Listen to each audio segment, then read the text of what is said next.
What's up? What's up? What's up, everybody? Welcome to tonight's version of Hits and Heels.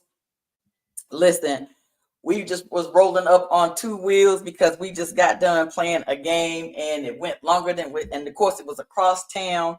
Coach Bryant is in the garage. He had to catch a ride with one of the parents, so go back to his car. We took a huge L today, so we're both on a little bit of negative energy. So we'll try to keep our energy up, but he's on his way in. We do have a special guest on tonight. He'll be on after he put the kids to bed, and then he'll be on. But I just want to say that we just had the absolute best time this past weekend at our fourth annual Lexington African American Sports Hall of Fame Gala. I want to thank the Lexington African American Sports Hall of Fame for sponsoring Hits and Heels. I appreciate the shout out during the gala about our contribution to the gala. It's absolutely still one of our favorite endeavors that we're involved in. And I just don't know. It was fantastic. So Cisco and I both were on the red carpet, and we were able to meet all of the guests coming in. They come up out of the limos, they walk onto the red carpet. Then we do interviews. We're able to take selfies with them and just and it was a grand old time. The food was good, and it was a good old time. Coach Bryant, it just pulled up, and again, please thank you for being patient with us. We kind of got it. Yes, Tanya, thank you, and thank you for attending. It was an absolute splendid evening. It was a great time. It was excellent at its best. It was just first class. Remind you of the 49ers. Excellent. Yes, because the Cowboys are stinking it up, and I had to do a whole show yesterday about stinking it up. Hey, Coach Angela, and congratulations to you. Congratulations to you. Yeah, Coach. And she's kind of paving the way for a lot of women in the area of football, and she will be on the podcast in the near future, and we'll be highlighting Coach Lawani shortly. Yes, absolutely, Coach. I'm so proud of you, and I absolutely love what you're doing, and we can't wait to highlight your story on the show about paving the way. But anyway, who you want to start with? Let's just go ahead and start at the beginning of the two hosts. They did a great job. Fantastic job. Coach Murray Garvin and Coach Keon Jenkins absolutely did a fantastic job. With emceeing the event. What I love what they did is they gave a shout out because one of them is a sorority of this, and the other one is a fraternity of that. And they gave love to everybody. Okay. And I like that because a brother like me would have did it. I'm just saying. But I give them both credit. I'm just saying. I ain't giving nobody no shout out but me. I'm just saying in my circle. So again, Miss Jenkins and Garvin, thank y'all both. Yes. And that started the whole. They set the tone. They set the tone for a great event. But I felt like you set the tone, Coach Brian, on the red carpet with getting our guests in the event and Ozar, who's my boy, and he did a very good job with that. And Ozar with the help, yeah. And and the greatest thing about him, he's a 49er fan. He is a 49ers fan. I want to throw that in, and then we have one that I was very touched with, and that's Lonnie Demery. He ended up passing away. Lonnie passed away in 2024, and Miss Demery and Margot, the daughter, was there, and the reason why that's touching to me because when I came up at the University of Kentucky in football, he was my sponsor. He was one of them. And that's huge back then. Yeah, on free food and just getting away, looking out for me, giving me advice. and a lot of stuff he was over my head with, but what he was giving me was future advice, because that's a lot of times what people need to do with young people. Like when at that time I was 17, right, and that's giving them some information, and all of a sudden, wow, it's in. So I'm sorry that his passing, he didn't get the opportunity to enjoy the moment, to get his flowers. But and I think that's one of the things that I love about the African is we're really trying our best to give people their flowers while they're here. Well, I mean, because that's a big deal. Yes. I mean, that's a big deal. I mean, and then I'm gonna skip a little bit. We had go ahead. We had Angela Green Hamilton as well. I've been knowing her forever. She's always got a smile on her face, and it's actually pretty good. And basically, what we're doing is we're going down the list of the ones that went in, and Jill Chenault Wilson is a very fan. I am so much of a fan of hers, and I was fortunate to coach her younger son, and I coached him at Powell. Okay. At Powell, he played a cornerback for me, and we called it halfback, and again, so. Okay. And then we're gonna just run by everybody. Yeah. We can do that. And then William Green. So Coach Green was. I saw him today. He was actually coaching his kids at Lafayette today. And I He's went and got a hug from him, and he said he was still on cloud 9 from. I said, "Are you still on cloud 9?" He was like, "Man," he's like, "I'm just so thankful." And then I'm such a fan of his daughter. We had actually put her in last year. Yeah, I told her I was gonna take her in the back, but I had a hamstring pull. But I had a hamstring pull. So she let me off the hook. She let me off the hook. She let me off the hook. She let you off the hook, huh? So you didn't play a one-on-one. Yeah, I was going to. I was getting ready and loose, and I pulled a hamstring because I didn't want those problems. I didn't want those problems. You didn't want them problems. And then Glenn Brown went in, and I love his wife and his brother-in-law, Dr. Parker. Dr. Parker. Mm-hmm. Coach, and I think that was the first time I got to see Dr. Parker in person. We've only talked online, and that was the first time being able to hug him and see him in person. Now this is Glenn Brown's moment. That's his moment. Yes, it's his moment. Yes. But I don't call him Dr. Parker. I call him Dr. Coach Parker. Dr. Coach Parker. He was the head coach at Bryant Station, and I got the Damani Dawson. Yeah.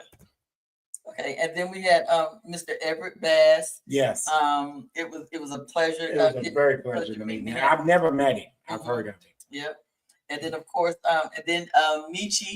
Demetria Bright. So Demetria Bright was on, and a lot of these people we're gonna bring them on and give them an opportunity, like we're doing Shane today, to be able to tell more in depth of their story, because Demetria Bright is one of the females. She actually was the point guard. They won the state championship. Okay. But she went on to play for Vivian Stringer at the University of Iowa. What? Like, that's huge. Hold up. Like, that's big time. Wait. I gotta do Johnny Constant. I did not know that. I did not know that. So I can't wait to be able to bring Demetria on. And then you know who her auntie is, right? No, I don't. Our girl Joanne Bright. What? Bright. I did not know that was on. Yeah, that's her auntie. Now, just because you got the same last name don't mean you. But that's like her auntie. Like her mom and Joanne are sisters. Well, it's not like they are. Yeah, they're sisters. So that's pretty cool. Yeah, they're sisters. So that's pretty cool. Just learning all the people and the histories and stuff was just absolutely right. And one of the ones that I remember when I first came to Lexington coaching. I was this young coach at Paul Lawrence Dunbar. I'm coaching, and Burton gave me much love. Darnell Burton to me. That was my first time meeting him. And I might have to take 30 seconds. Okay. Darnell Burton to me is one of the top 5 best basketball players I've ever seen. Now that's my opinion. Well, I think when was it Lexington 18 did it, I think they had him top 5 too. Man, I'm gonna tell you, when they did the top 25 in the city. Well, I asked him, did he remember having this dunk, and the crowd got into it. The other team's players shot a shot, hit a shot, and started pumping it up at Dunbar's arena. Burton asked for the basketball, came down the court, went baseline. Tongue wasn't out, but he boom, and he said around said, I hope God keeps this in my brain, Terry. He said, "This is my house. Sit down." Oh, I mean, I'm a young coach. I bet you lost. And I got in trouble because I was supposed to be professional. I was not professional at that moment. But Donald Burton, I was so happy to see him. I ain't seen him in a long time, and I mean, and he gave me an embracing hug, and he's one of the young people that I'm so happy he got. I'm happy everybody gets in, but you'll find the certain ones that you watch when they're 17, 16 years of age, and they become a man. Absolutely. And he's a grown man now, and I can't emphasize how much I'm happy that he got inducted to the Hall of Fame, led by the Joneses and Connie Frazier. Okay, so the next one you got for me is Gwen Rucker. I know it's Gwen Rucker, but it's now Gwen Rucker Duncan. She's gotten married and got 2 kids now. Okay. She played at Henry Clay. Big time volleyball. But tell me how many, not just males, how many females, but how many males play 2 major sports. Mm-hmm. And I'm talking about she played volleyball and basketball at the University of Louisville and helped them to get to the championship game. Help Louisville get to the championship game. Like, that's huge. That's major. I mean, that's why she's because the two sports overlap each other. Yes. I mean, but again, that's why she's in the Hall of Fame. And that's why she's in the Hall of Fame. That's why she's in the Hall of Fame. I'm going to leave it at that. That's why she's in the Hall of Fame. Yes. That's why we leave it at that. Okay. And then who you got next? Who we got next? Tyrone Dunn? Tyrone Dunn. Now, I did not know. Now, how is he related to our guy Dunn? Is that his? I'm not really sure. He asked me, he said it, but Tyrone Dunn going in as a basketball player actually did his acolytes, but I have to say I was a little selfish. Okay. Awesome. Because I got to see my boy Dunn. Yeah. And I don't see him very much. Yeah. And he looked good. He looked very good, and he's strong and effortlessly, and we're staying positive, you know, and remember his son passed away a few years ago, and for him to be out, and he's been out, but I couldn't imagine what he goes through. So besides Tyrone getting his acolytes, I got mine, so I got to see my boy. Got to see your boy. Yeah, it was good seeing him. Yeah. And then we had Mr. Alan Franklin, who was a track star. Yeah. And he and also Derek Robinson. They were, I guess, they hearing their stories when they told their acceptance speech was just really, really interesting, because Derek talked about how they both were, kind of helped each other and competed against each other and kind of helped each other along the way. And he was just very, very grateful that they both were kind of came in at the same time. Yeah. And I thought that was really touching. Like, I can't wait to just go back and, because we were working during most of it and I was backstage, but I can't wait to go back and just hear some of the stories again, because they were just really, really good. Yeah. And then, my girl, Ebony Rowe went in. Yeah. And Ebony already was so she was already at MTSU, our sister's alma mater, Bigale's alma mater. Yeah, Bridget Gale. And she already was inducted into their Hall of Fame. Wow. And so this is her second Hall of Fame and of course, we had to put her in ours because she was a beast. Yes, She's one of the best female basketball players that came out. Matter of fact, a fun story with her, and I don't know if she told this or anybody ever told this, but she didn't get recruited by Kentucky. But when they played Kentucky, she torched them. That's what you do. That's what you do. That's what you do.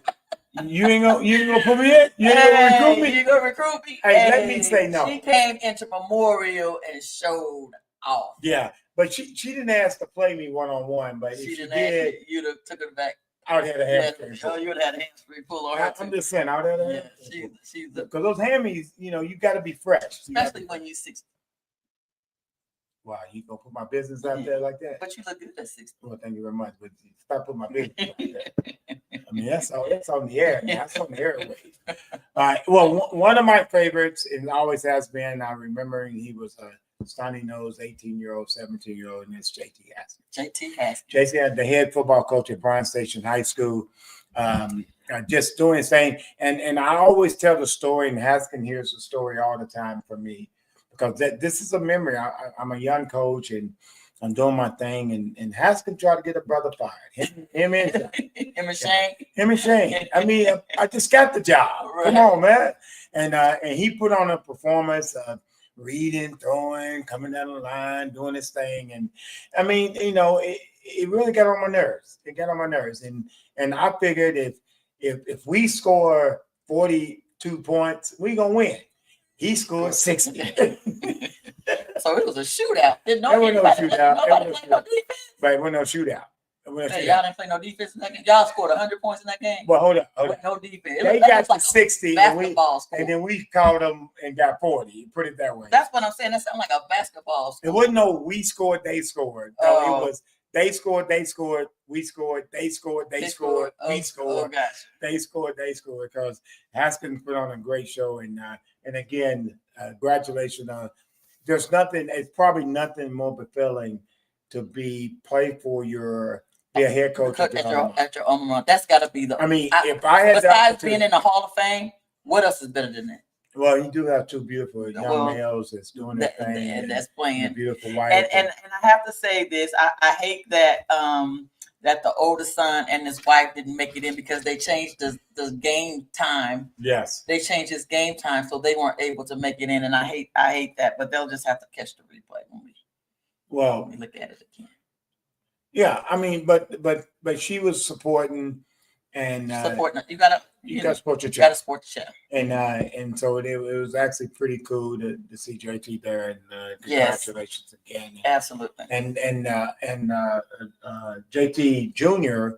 plays for Miami of Ohio, I think. Yes. Is that it? Is that it? They're green and white. Oh my God, I can't believe it. I can't remember. I thought it was Miami of Ohio. Well, it'll probably. If not, I got stuff in my head. I'm sorry. We messed that up. We just lost the game, and so our brain is not really working right now because we are just today we look like we ain't never coached before. Like I ain't saying that. You ain't saying that. Okay, next one on Darren Ingram. Bryant Station. Out of Bryant Station, he played. Was a baseball player. And you know what? Let me tell you what I did. What did you do? So he and Rod Smith, who went in last year, and also Ozon, they are all like really, really good friends. Like they grew up together. Like one of the things he said on stage was, "This is like 40 years of friendship," and I thought that was just so cool. So before he went on, I had Ozon. And I hope the Joneses don't be mad at me for this because I just totally just made this. I asked Rod if he wanted to present him with the. You did that. Yes. Because that wasn't in the program. That wasn't in the program. I was supposed to be going, that was supposed to be either me or Farron presenting. And so I asked Rod, did he want to be the one to present his friend? Yeah. And I thought that was just the coolest thing. Well, I think the coolest thing is I had a problem with Rod. I know you're listening. That I tried to steal that jacket you had on. Oh, ain't he clean? Oh, that jacket was nice. Wait, no. I thought last year he was clean. No. Coming to America. Is that velvet? Hey, Kelly Collins, what's up, Kelly? With the intels? I'm just saying, it was very nice. And Ingram hit a ball, and only that I remember, Austin Kearns hit one that I remember just as far. Ingram hit one just as far. Ingram was an unbelievable. I was coaching at Dunbar High School in baseball at that time as well. So I didn't know him. I just watched him from afar and was a fan from afar. So Ingram. So, but with that said, I have to do a drum roll, and I'm introducing. And you gotta give a sound. You can't just do the motion. My girl, Erica Jackson. Erica. No, I don't call her Erica. What do you call it? I call her Coach E. Coach Jackson, E. Jackson, who's at down there. That's our girl. That's my girl. That's our right girl. Work together. Oh, y'all been working together for years. She is. I think sometimes I get on her nerves because I sort of baby her, or I make sure she's okay. That's our girl. You know, and we worked together, and for her to get in was so exciting. I don't think she realized how excited I was, and for her to get in and get her accolades, because she's always taking the back seat, and she just doesn't like the fanfare. But sometimes you gotta, you gotta take the flowers. And Coach Erica E. Jackson, who's at GRC, and I just I had to say this because normally you're gonna say something about the ladies, but she's a beautiful person as well as a it just don't get no better than EJ. E. Jackson. Yeah, it really does. It really doesn't. She's just a fantastic person. Yes. And then I already mentioned my guy Derek Robinson Sr. And not just his personal accolades. I'm rewatching the game for today. They literally ran the clock for 4 minutes straight in the first quarter. Yes, Ozone, and Coach Bryant kept saying that, can y'all stop the clock? Did you see how many times we kept stopping the clock? I felt like they was killing us on the clock. Yes, because that was a really, really quick first half. But yes, they did keep running the clock. All I ever say is anymore. But that's the reason. Subject, and I'm always the bad guy, but it's always something. Yes. Every time we play when we play certain teams, after a while, you get tired of it, and people that can hear this podcast, it's a truth. You get to get tired of it. Yes. And I am so drained. Yes. And you and I had that conversation, Ozarks. We go back to Derek Robinson Sr. Yeah. But I'm just so tired. I don't even get mad anymore. Well, Dallas get mad. I apologize. I don't get irritated and frustrated. But we have not played certain teams, and there has not been some type of major controversy that swings the game another way. Yes. And in 7 seasons, this is our 7th season. We've never been the home team. We're never home 7 seasons out of 2 teams. We're never home. 2 teams. We've never been the home team. Never. And they've never played on our field. Never. Because we're never gonna be home team. And people don't understand the advantage that's because Lafayette is not our field. Let's play them at Frederick Douglass. We play at Frederick Douglass all the time. That's where our kids go to school at. But with that said, is thank you for acknowledging that, and acknowledge that.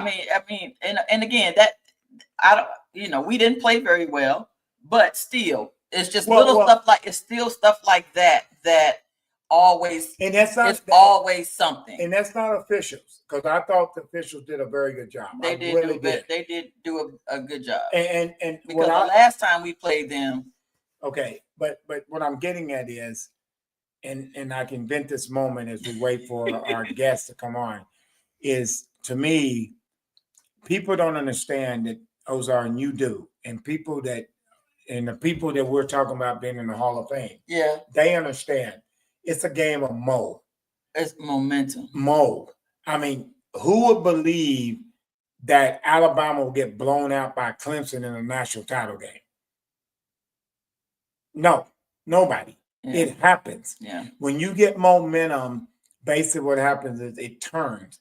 And the official on a call during today's game, I said, this guy did this. That's a bit different. And he kept saying, just enough. That's enough, coach. And when people don't understand that, it's because he doesn't understand that changes momentum. That changes momentum. It does. That does change the momentum. Can you go get your dog? Yes. Anyway, but it was just really, hey Shane, we see you, baby. But what they do is they do have to blow the whistle. And if you could have seen Coach Bryant's body language on the sideline today, you will see he's like, dang, can you stop the clock? And then he's looking at the clock. Can you please stop the clock? I don't know how many times. 6 times. How many times he had to yell to stop the clock because they was not stopping the clock. And it just, and then you know, when you're, I don't know. You're already frustrated. You're already frustrated when you start start the game with two bad snaps. Because he's got, he just put the babies to bed, and so we can't hold him long. Oh, well, no, we can hold him long. He just put the babies to bed. He can hold him long. He tried to get a brother fired. Him and JT tried to get a brother fired. He can wait. I still don't remember that. I just started, Shane. All right, Keo Sanford. Tell me about Keo. Keo, unbelievable. That was my first time meeting him this weekend. The biggest one, I'm Couch is my boy. I love Couch, but I never will forget Keo called a 2-yard out, broke a pass. The next day it said Tim Couch threw a 91-yard pass. I was at the game. It was a 2-yard pass. Right. And Keo went to defense. He was a Metro. Keo actually gets his coverage because Keo has been for years married to Rex Chapman's sister. Oh, I didn't know that. Yeah, that's my girl. I had to give a shout out to her. Oh, was she there? Yeah, she. I didn't know that. Was Rex there? No, Rex wasn't there. Oh, Rex wasn't. I didn't know that. Yeah, I mean, so we go way back, and Keo is one of my fans. Real quickly, and then. Coach V. Sanford, who's at Lafayette doing his thing, and he actually was coaching. I coached his son at Powell in football. His son was a quarterback, and he came up to me the first thing he said, "The Storm, the Storm defense." That I tried to throw on Shane Boyd, but he made it look bad. Just want to throw that out there again. Shane, we about to bring you on, and then we have Mr. Everett Pulu Talbot. I think that's it. Pulu. And if you go to Frederick Douglass football game, that is his grandson. And I was fortunate enough to coach Dakari Talbot. And the other grandson is at Ball State. Yes. And you coached the son. Yeah, I coached there at Dunbar. Yeah, at Dunbar, and so that's pretty good. So again, I'm gonna quit giving them all that credit. That comes from. That comes from the granddad. That comes from granddad. And then last and definitely not least is my boy. Was he not dressed to kill? And what about his song though? Oh, he started singing. I didn't know the brother could sing. I know he could sing. I mean, that's a talented young man. I mean, he almost took us to church. I mean, he took us to church. It took us to church. And Sterling is one of my boys. And just like the host said, that Sterling, he 100% sends me love by a blessing of our God and our Savior. So with that said I've got to run real quick. My dog is hearing my voice and he wants my attention. I'll be right back. And Shane, talk about how you got a brother fired. Try to. What's going on, y'all? Further ado, ladies and gentlemen, I introduce you to Shane Boyd. Appreciate you having me on. I appreciate y'all having me on. This is truly an honor. I truly appreciate this. Well, thank you for coming on. Thank you for coming on. And I got the first question. Before he says that, before he says the first question, I have to apologize because I was posting all my pictures and I didn't get my selfie with you because I was so busy getting my selfie with your wife. Okay. You done right. Because again, let me tell you. Hey Shane, real quickly, let me tell you, we're laying in bed watching TV. I mean, I'm sitting there, the TV's watching me a little bit. She goes, hits me. What? She goes, I didn't get a picture with Shane Boyd. Okay. So the next time you're in town, can we make that happen? Yeah. We'll get that together. We'll surely get that together. Please. I mean, I'm not even the most decorated star in my household, so you done. That my picture may not be worth too much, but a picture with her, it's all the way official. That's how I introduce myself now. They're like, Shane, no, no, Misty's husband. Hey, Shane. Get that right. You're Misty Bass. a I'ma boy tell you- husband. I'm gonna say this. That's how he is. Chris Rock, I understand. Yeah. So Cisco was someplace at a meeting or whatever, and he goes, "Aren't you Terri Bryant's husband?" And then 20 minutes later, aren't you Ty Bryant's father? I'm good with that, right? We're Yes, good with yes, that. yes. I'm honored. Look I'm what we honored got. with that. Look what we got. Uh-huh. That's why I Well, my call. That's girl why I Kelly call. Collins said to We tell surely the wife. outkicked our coverage. We surely Oh, outkicked our I didn't coverage. know I was a punter. Y'all so silly. It's true. Well, my girl Kelly Collins says to tell the wife that she said, "Hey, Sora." I surely will. I surely will let her know Zetas is representing in the house.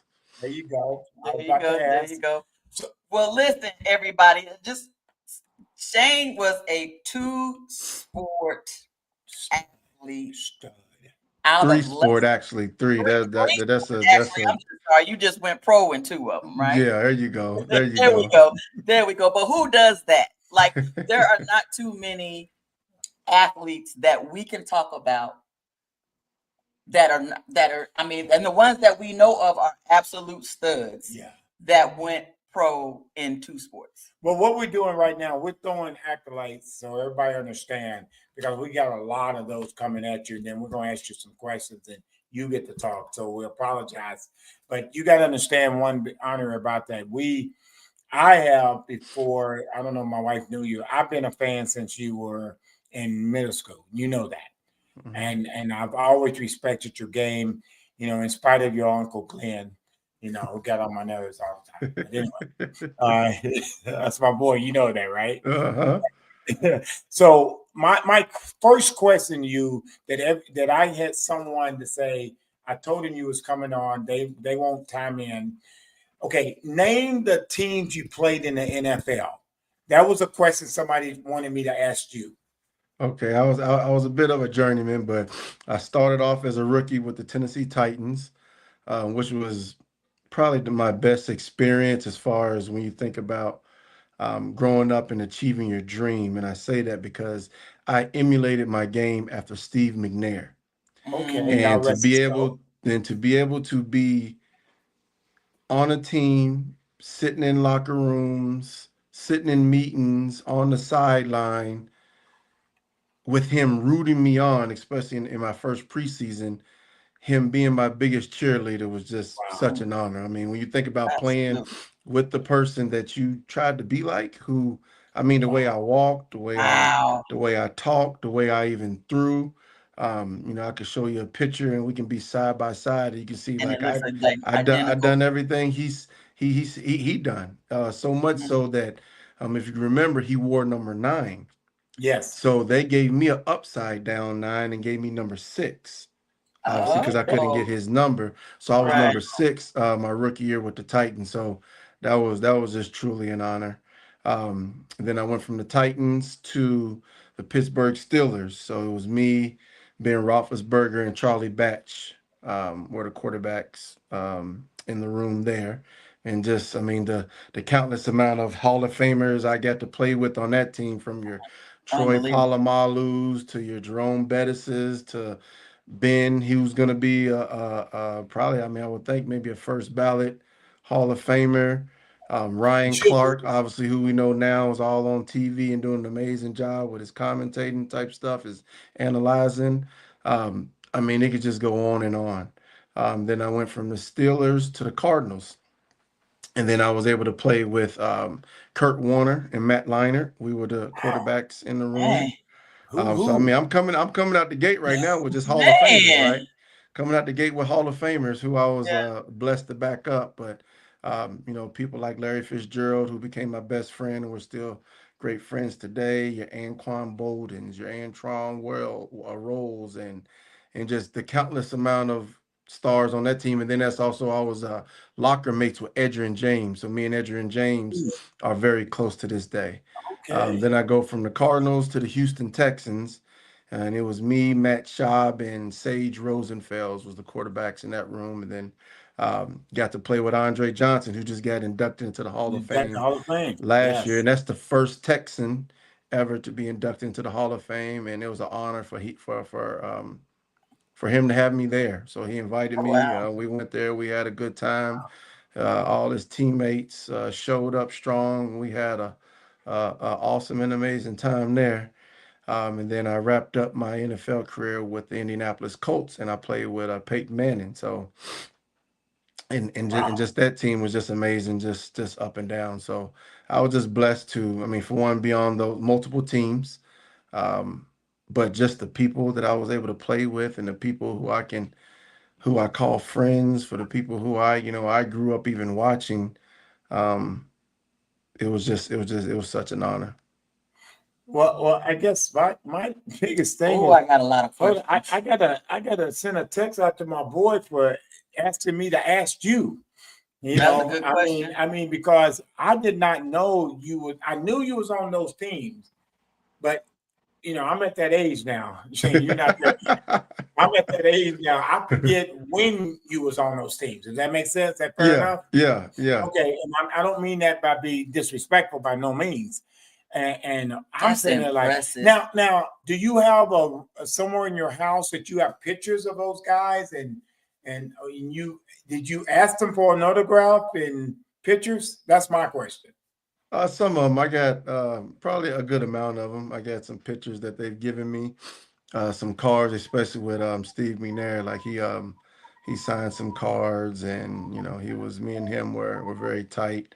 He didn't do too much rookie hazing with me, which was Good. cool. I was just able just to exist without having to With carry all on the pads every posters. day or be taped up to a goal post, something crazy. So, Crazy. but majority of them, if not all of them, man, I got some good memorabilia. I wish we were in the jersey swapping era back then, because Yeah. Oh man, yes. it's funny when I I think about it's funny when I think wow. about all these kids, how they jersey swap like every game. Yeah. So back Like then, who you came jerseys, up with that? if it well, I don't know who came up with it, but it can get very expensive, because those Oh, I jerseys, bet. you got to pay for them. It ain't just an easy Oh, Yeah. gotcha. swap. Okay. So, Yeah. me being who I am, and I'm barely making rosters and practice squad, I'm like, I'm Yeah. not You giving weren't away trying my to. money. I'm gonna keep my jersey, and I'm gonna wear Hey, it the next That's week. You know funny. what I'm saying? And then I'll Right. give this one jersey to my mama at the end of the end At of the the end of football season. year. So, and go from there. That's Now, funny. okay, I'm sorry, babe. I'm You're sorry. I good. just had this another question because what's the gentleman? I don't remember. Brain Labs. Oh my God, that hosts with Anthony White. He played at DB at UK and played in the pros. Okay. Anyway, he made a comment about he was on the Alan Cutler show and he said he didn't get to keep his jersey. I didn't know that. When you're a veteran, now I mean, I made a practice squad, but that was it. Okay, you got to keep a jersey. Did you get to keep all your jerseys? I didn't know that you had to turn your NFL jerseys in, or you have to pay for them.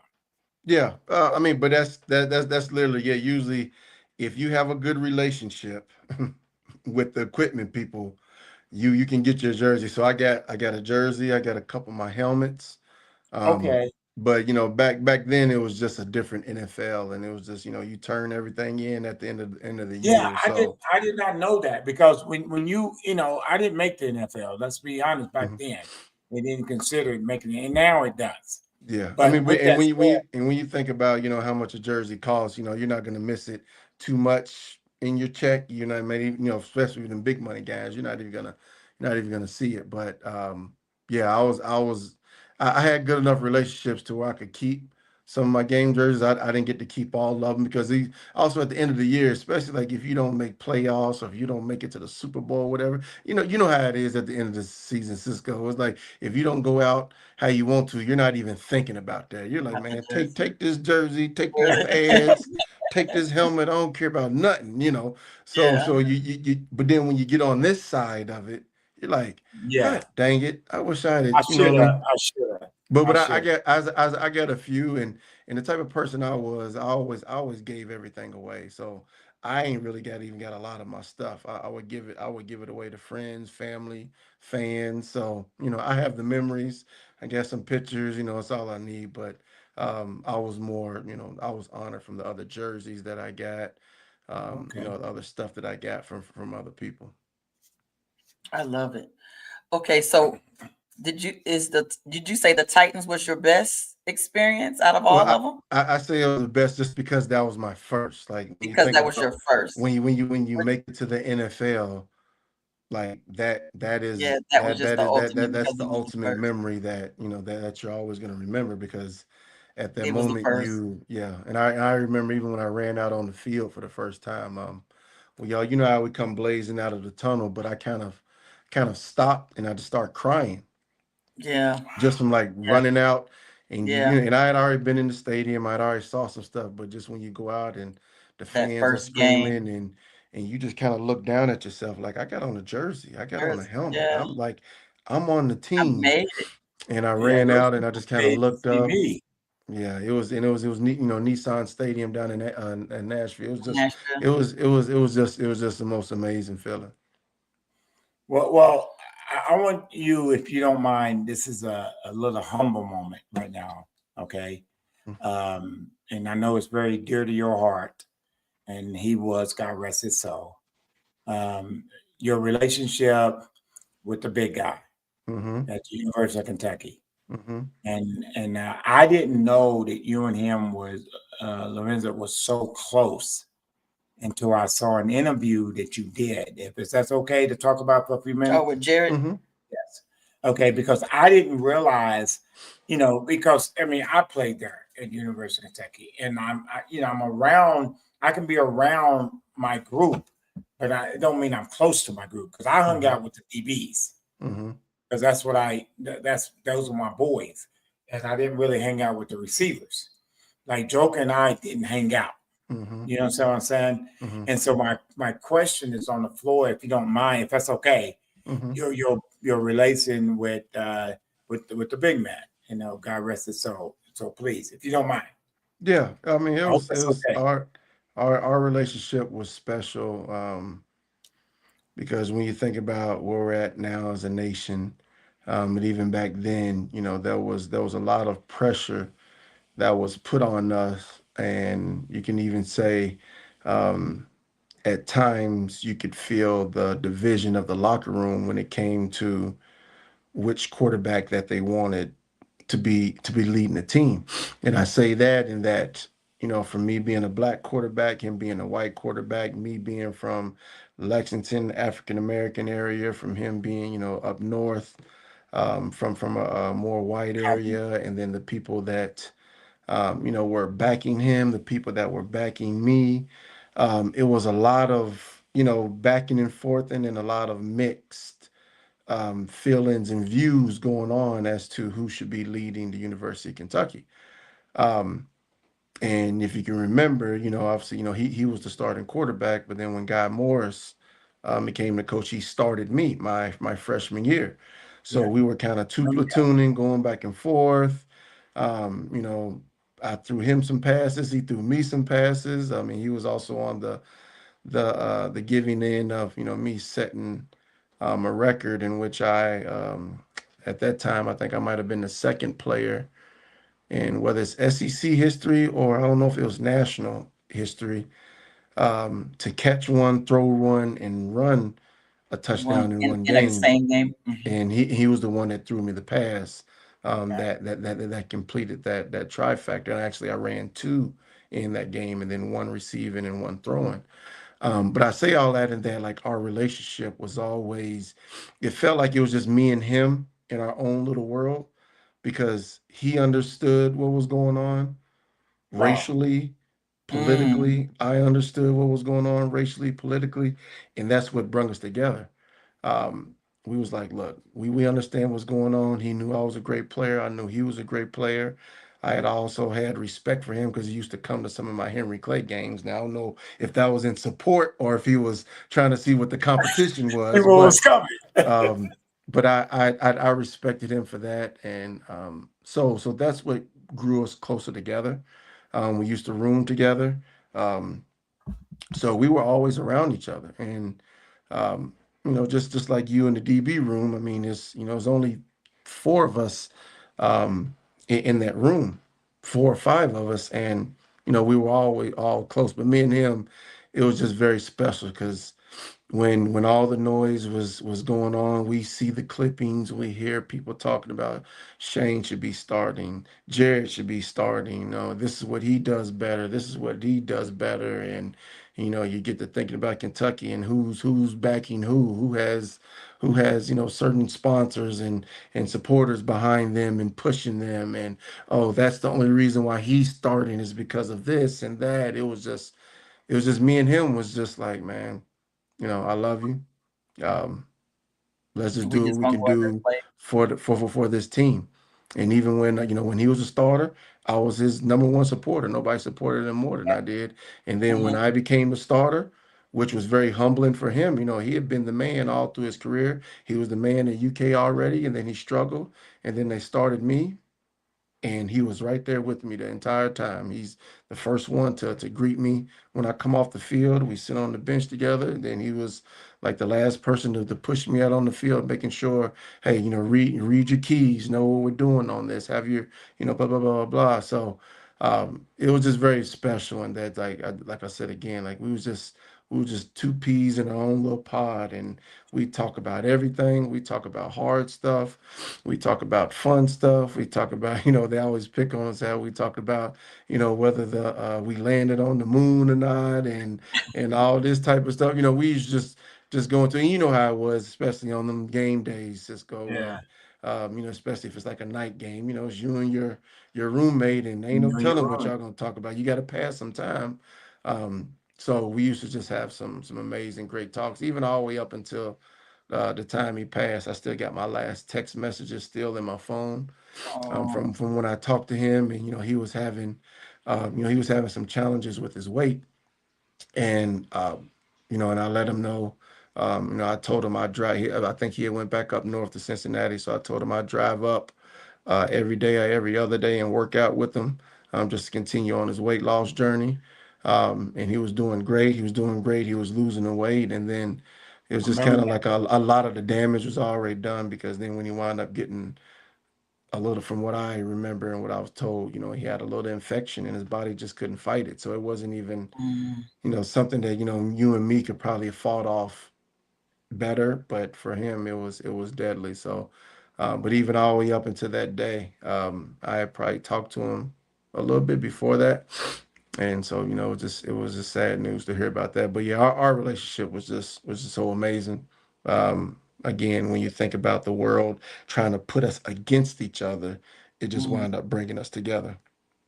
Well, I I know, love I that. know, I know. Miss Coach Brown's got another question, but I want to say this, and I really mean this, Shane. Thank you, because I wasn't trying to go down, because I knew how close y'all was, and like I said, I found that out back in the day, Hmm. and because I'm gonna ask a question. That's just me. If I'm curious, like what was their relationship, and then when I heard the story, I was just overwhelmed, and I just thank you for coming on our podcast. And I wanted to ask you that. I want people that didn't know the true story, and how y'all both understood that they're trying to play us against each other, and it ain't gonna work. And we're two, if you will, not by the same mother, but we're two brothers grinding in, and it doesn't matter where we came from; it's where we're at. So again, Hmm. thank you for You're answering the welcome. question. I appreciate And that. I think Of that course. people don't, and I think to me that's the magic of sports.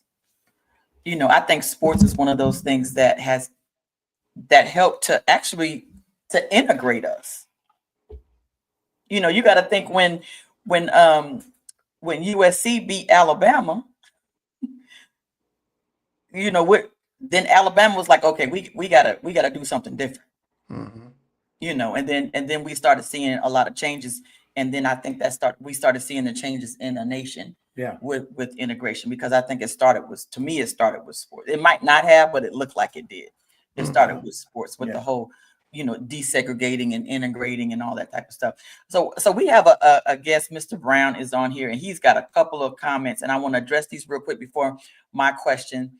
He said 30 years ago, you pitched two perfect games in a little league, and his son was the catcher. Yeah, yeah, yeah. Heavy, yes, sir. That Yeah, was heavy. Castlewood legend up there. I think he's up there at Castlewood.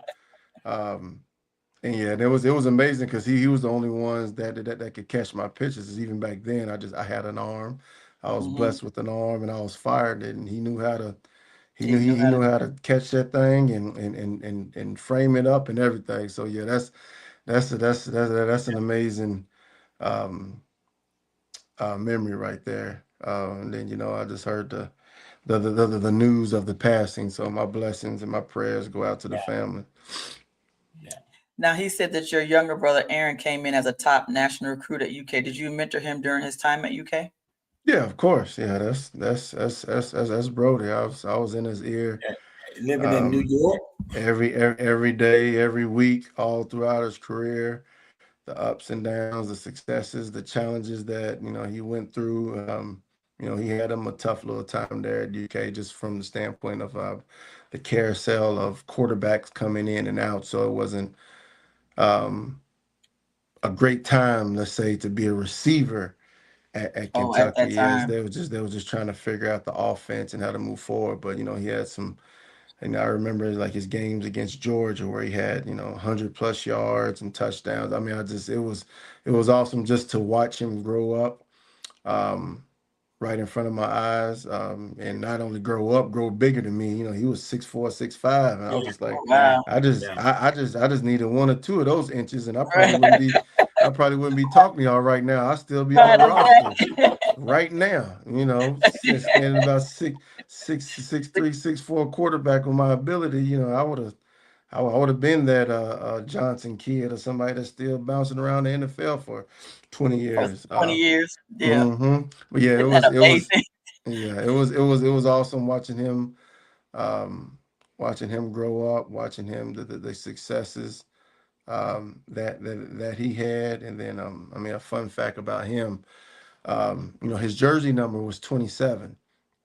And the reason he wore number 27 is because it was an ode to me as being the second number 7 at UK. Oh, So that was the reason why he watch wore number 27. 27. Oh, I So love that. What it a was great it was story. it was always meaningful to watch him running around in the same jersey, balling, doing what he does, and what really a very meaningful number as it relates to me and him.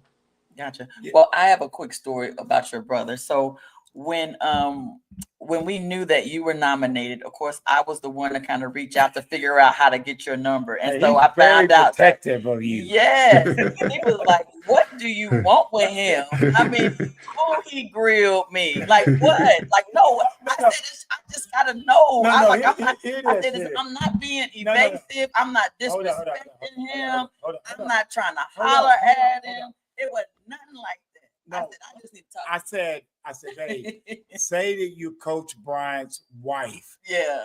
And then he kind of eased up a little eased bit. up. He was like, "What do you want Yeah, with my brother?" What do you want with my brother? And then she yeah. goes, he said, what do you want from my I brother? mean, he was, yeah. And He was not I playing said, with me. say you coach Cisco Bryant's wife. He was not playing with me. Like that. And Yeah. then Coach Bryant's wife. And then all of a sudden he went, oh.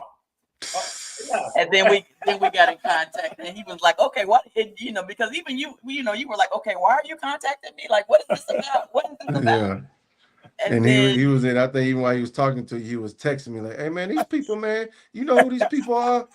He's sending me the text. I'm like, "Who?" And then we going back and forth, and yeah, he's talking to y'all, and it was impressive what he was doing. Man, I'm on the phone yes. with these people, man. They talking about this, that. I'm like, all right. I said, it's calm down, gangster. It's all right. It's gonna be cool. I'm not very hard to get to, so it ain't like they can't get out. But it's okay. Yeah, but yeah, that's my guy though. It was That's my hilarious. guy. I call him No, my no. But ace. tell So him he's my thank you. ace. I Yeah, will. I Tell surely him will. thank you. I saw him when I saw him. He walked by me and he was like despairing, and then he stopped and gave me some love, and I know he told me he's living in New York, right? He's living in Manhattan. Yes. He's Yeah, up there. he said he's living in the, and I was fortunate to live in the Bronx. I could live in Manhattan. That's too much.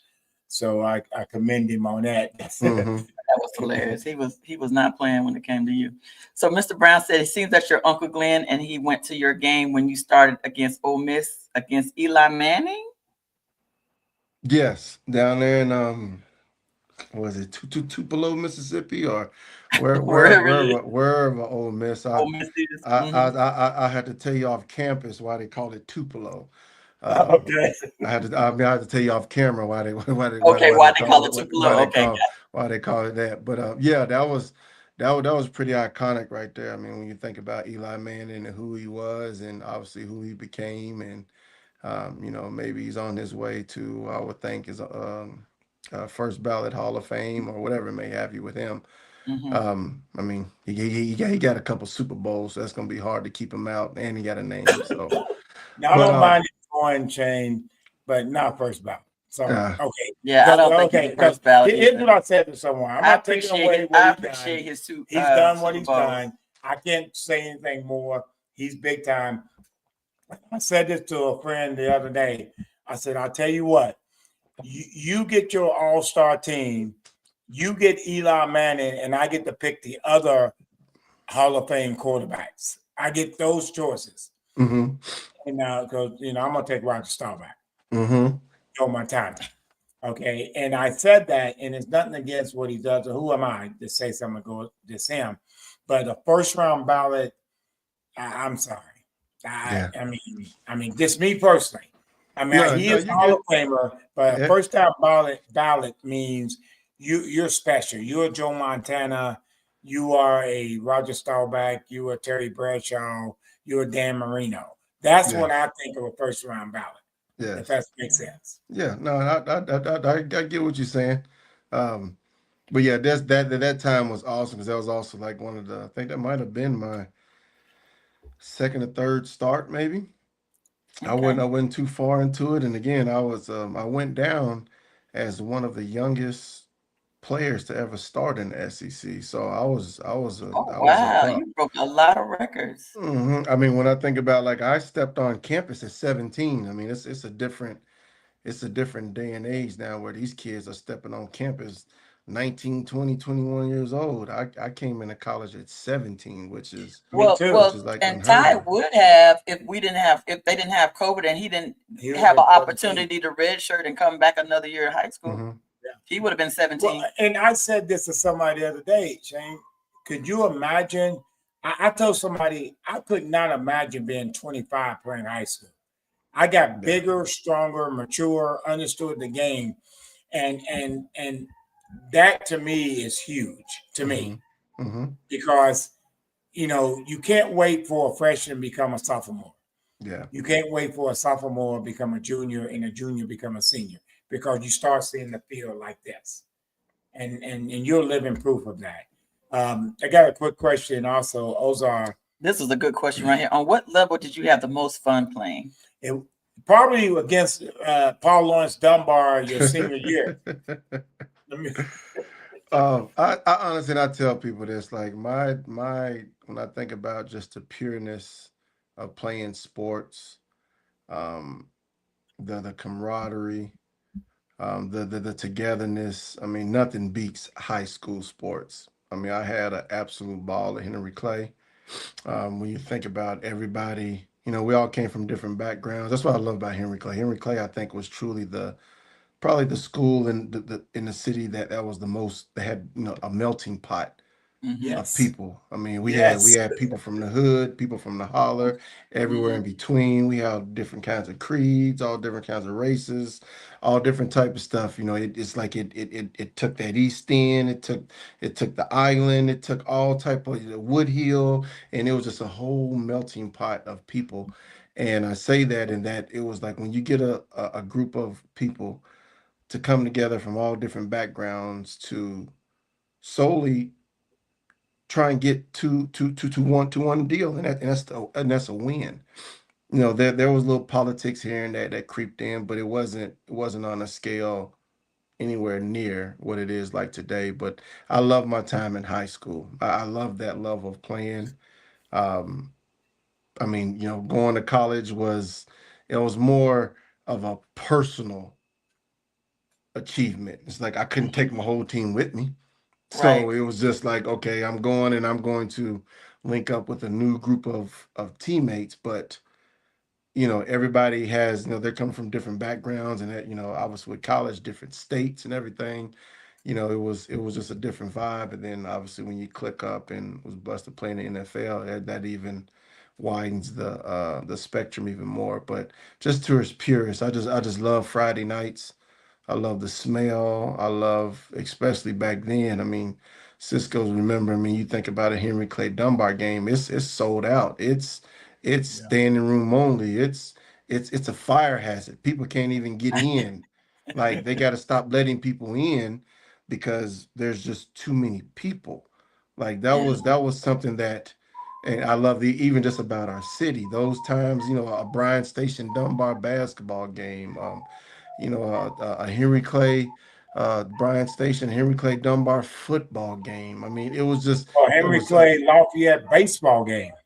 like, come on now, when they had Scott Hodges and they had Justin Pugh and Yeah. they had, oh my goodness, like it was like that game alone had probably about 5 or 10 first to third round draft picks. Like Yes. it was just amazing the people that was collected. But just high school, I love that level of play. Just tourist pureness.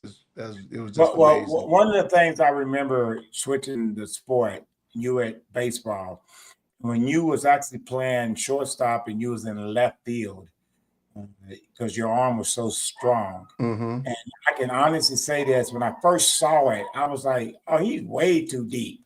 I mean, way too deep. I did. You know what I'm saying? Uh-huh. I didn't see you ever play baseball until we played y'all, and I'm coaching. And I remember, a kid hit a ball and you backhand, and I was like, okay, he's there, and you just didn't come up, scoop, throw. You went and looked and looked, looking, and all of a sudden you let it go. And I said, oh my god. And people got to understand the honor it is when you coach and you're a fan of the sport, you're a fan of the person, you start going, wow. And then you start trying to get them to play for your team, you know.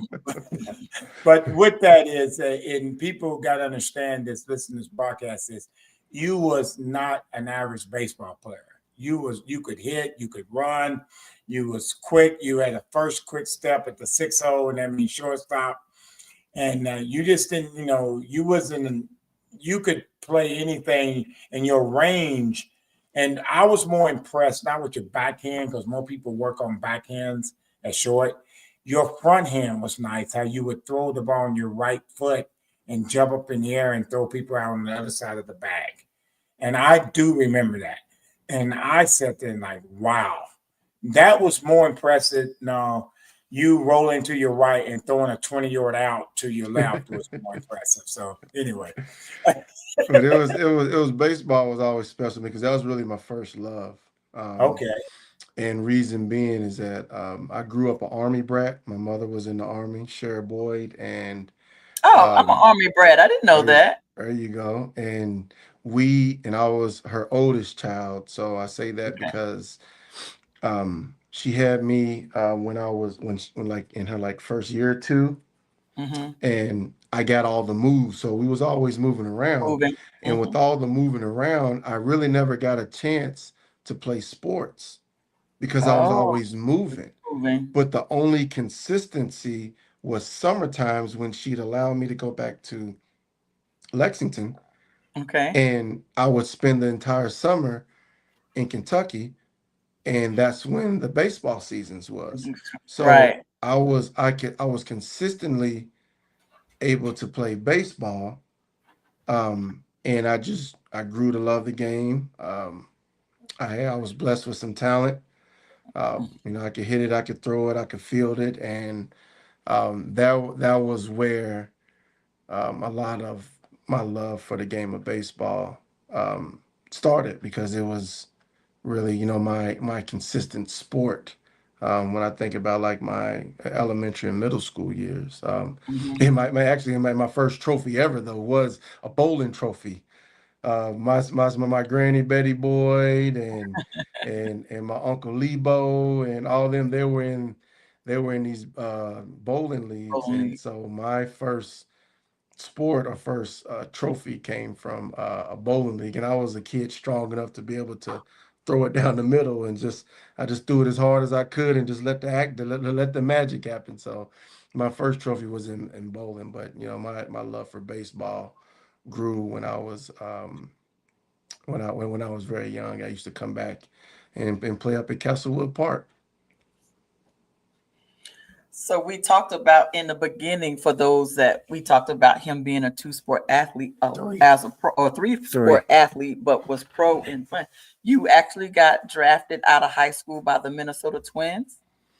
So Is that let me tell correct? you, yes, that was correct. I actually got drafted twice. I got drafted out of high school And and then out of college. college, and let's needless to say, they're not too happy with me because they done basically wasted two draft picks on me, and I didn't Okay, sign either one. with the So one. I'm probably not on. I probably can't show my face around the Minnesota Twins Oh, organization. both times they drafted you both They times. drafted me both times, the same team. And an interesting story with that was that the reason I even became a prospect, and now mind you, I wound up becoming a USA Player of the Year in Kentucky, first team All City, first team All State. I got so many accolades for baseball, and it was like, for better words, I didn't put in as much effort as I did with football, but just being able to throw the ball that I was able at the velocity I was able to throw, that's what got me a look. But the story happened when I was playing shortstop. We were playing a team that our team was so amazing. We was always filled with prospects, and the team that we were playing with filled with prospects. So a lot of scouts would pick those games where they can kind of get a look at both. You're going to get a look at 10, 15 guys at one game, Hmm. and that just saved them a lot of time. So there was a guy there who we had some pictures that were duking it out. And the radar gun that they have, to clock the baseball. Um, a hit was made, and I fielded it, and the scout put his radar gun down on his lap, and I made a play, and I fired it over to first base, and his gun registered. Mm, The significance of that is that those guns, you got to have it pointed at the object to get an accurate deal. But the right. fact that I threw it so hard across the diamond and the gun wasn't pointed straight at it, but it caught Still ready. something traveling at a high velocity that it registered on his gun. Oh So wow. the scout was like, that's different. So then my coach started putting me in to close out some games. Now, at first, it was a game where we're up 10, 15 runs. I mean, I knew how to pitch when I was younger, so I knew how to throw strikes, but I never worked on pitching. Hmm. But and I'm not going to give up 10 runs. We would hope I wouldn't give up 10 runs in 1 or 2 innings. So, I would close out a game and just figuring that, hey, it's just to save some of our other arms. I'll do it, coach. Shut But up. then it all peaked when he brung me in the game and we were only up about 3 runs. I'm like, well, hold on Uh-oh. now, coach. Uh-oh. Like, like, what are you doing now? I'm not trying to lose this game. Somebody sent me over the wall because I done missed on a pitch. So, speed the story up. He finally reveals to me that I've been getting requests to see if Okay. I can pitch because of my velocity. And it all eclipsed at, I think it was when we were at Bryant Station. I think it was like a regional game, championship game, whenever we would wind up meeting each other in whatever round it was in the playoffs. Station was stacked. They had some studs over there. We had some studs, and I believe that we were number one in the state. They were number two in the state. It was like it Wow. was kind Yes. of one of those deals. So Yes. every team in the MLB was represented at that Yes. game. That's I right. Oh. wound up I was there with Coach Chandler. Okay, there you go. So Yes. I wound up getting to pitch in that game, and then I think I topped out at 97 miles an hour. So when I hit 97 miles an hour, now I'm also It was a all of a sudden this big recruit, this big star, this, that, and the other, and it took off from there. And then, that's when the Twins wound up drafting me out of high school in one of the pretty early rounds, and that's how Yeah, I but see, became.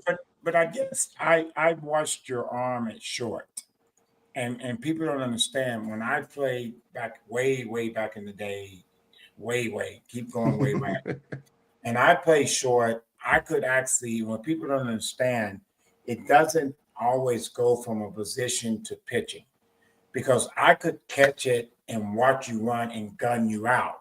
You put me on the mound, I'm throwing 20 miles an hour. I Yeah. don't know why. It didn't transfer to the mound. And when you was doing what you were doing and it transferred to the mound, that's amazing. Because people don't understand it's a totally different type of throwing. Yes. And for you to do what you did, I can appreciate it way more than someone that that understand doesn't baseball understand, but yeah. because I mean, like I said, I could watch you run and gun you at Hmm. short. Dang, Cisco got a gun, Hmm. and then you put me on the mound. They go, man, you got a pea gun. You got a little pea shooter. Yeah, Yeah. that's a whole So different motion. It is a yeah, whole different and motion. that's what I mean by I really truly mean that by your arm was amazing. And I say this again, when you would roll to your right and throw 20 yards out backside, because you know the corner's going to slide over because people did not really understand, and maybe they did, but I was so amazed of your arm strength. Now, let's go in your house right now. Can I come in your house? Hmm. Does your babies have that right now at a young age? Can you see it coming with your kids? Well, I mean, First it's of all, actually. y'all put some genes together. Yeah, I'll say that we got some. I call them avatars over here. We actually went. I took the boys to the doctor last week, and long story short, my oldest one, he's 94th percentile in height and weight.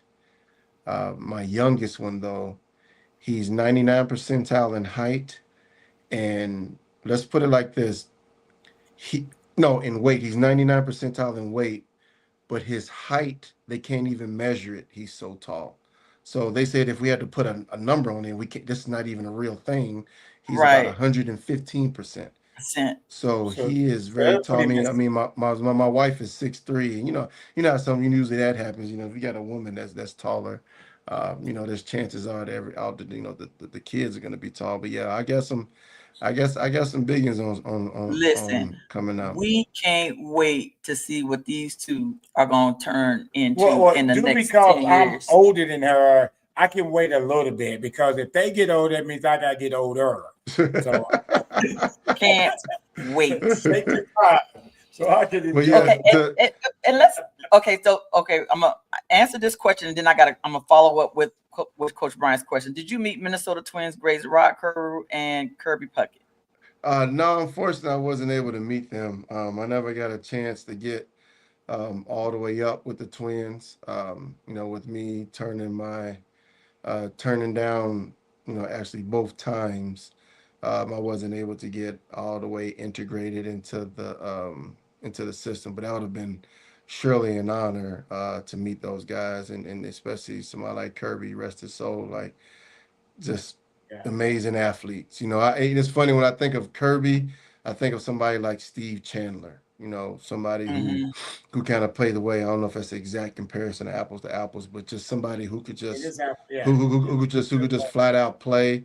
I think about their stature, how they kind of, from what I remember, Mr. Chandler looking like, they were like the same type of player. So I always um, loved to watch Kirby. And then when I was honored when I was drafted to them. Okay, so let's go back to these kids. So, um, you are okay. What were your three sports? What's the third Basketball, sport? baseball, Basketball too. football. Okay, and your wife was a basketball star. So what is Basketball. Well, she was basketball and volleyball and star, and then she volleyball? played a little Okay, softball. so are the three boys sports? football, basketball, and baseball? No, actually, they're really Ravens like 4 or 5 sports. So he's basketball, baseball, football, and soccer. Okay. Okay. Now, And what's his age? he turned 8 at the end of June, and then Okay. his name is Braven, and then Yes. Castle, the 5 year, he just turned 5 about a week and a half or two ago, and that's the tall one. And then it was speaking on your question.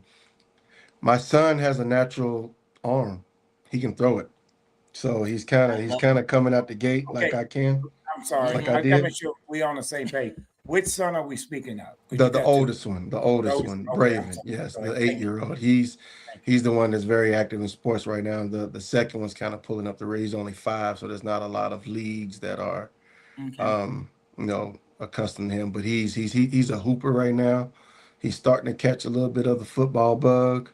Yeah, he's going to be something special. He's going to be something big. But my oldest one, he's already rolling in all the sports. I mean, it's just he's one of them kids where it don't matter what ball you roll out there. He's gonna, if not be the best He's player, he's going to be one of the top players in the whole deal.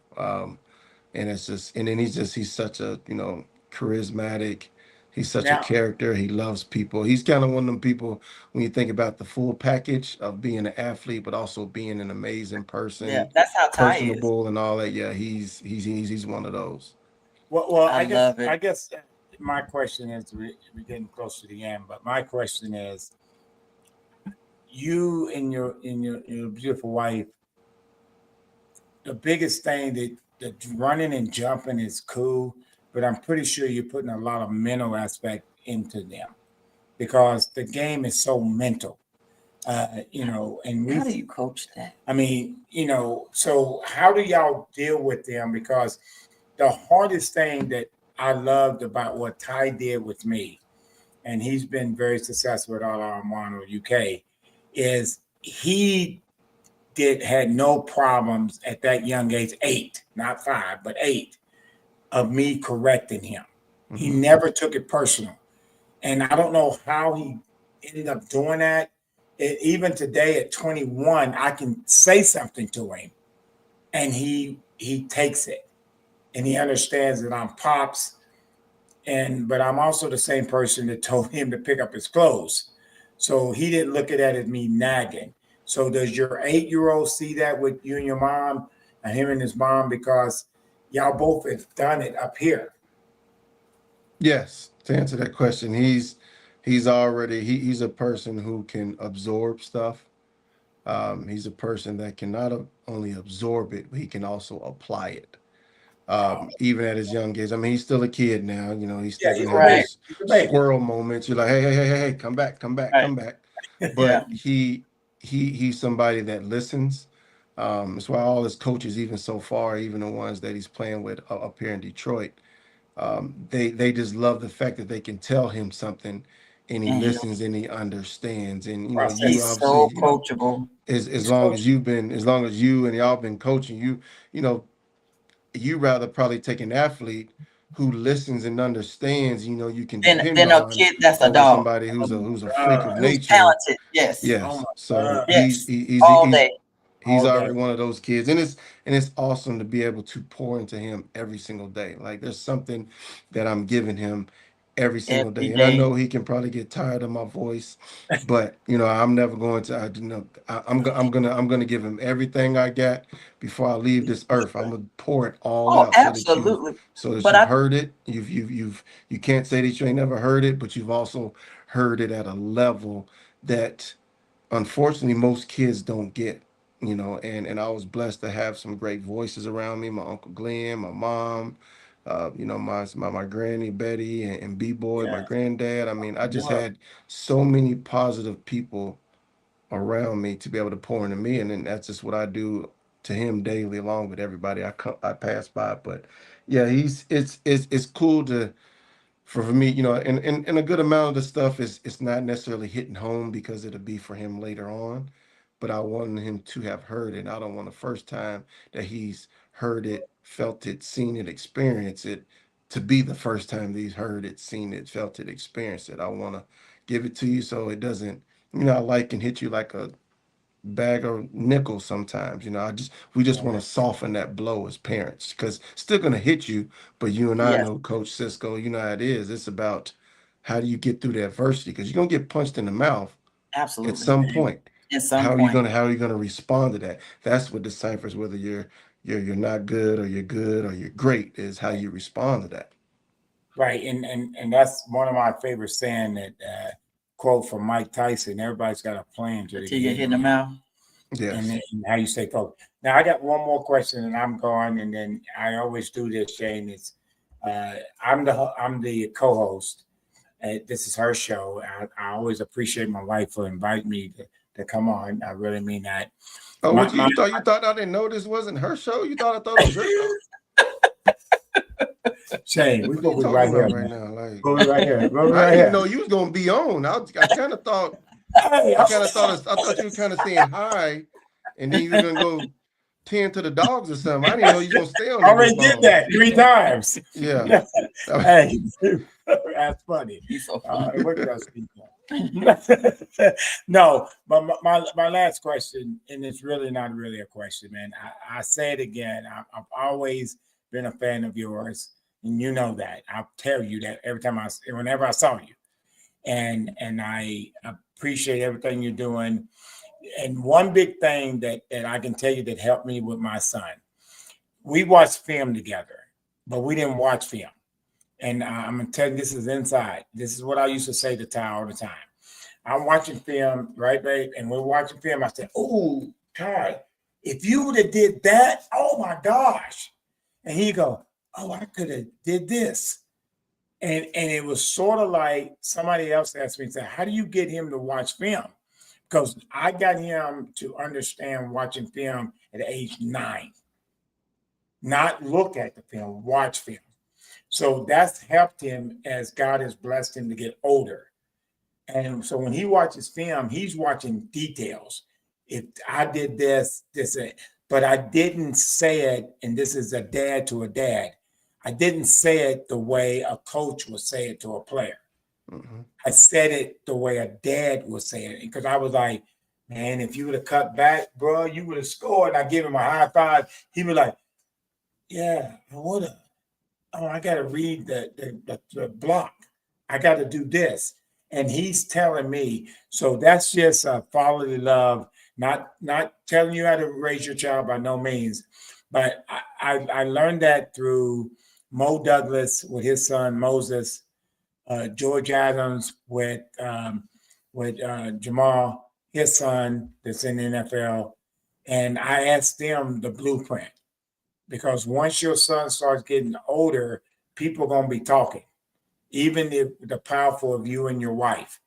Just keep that in mind and make sure that you're protecting that moment because people came up behind us when we say something to our child and we were like, hold up.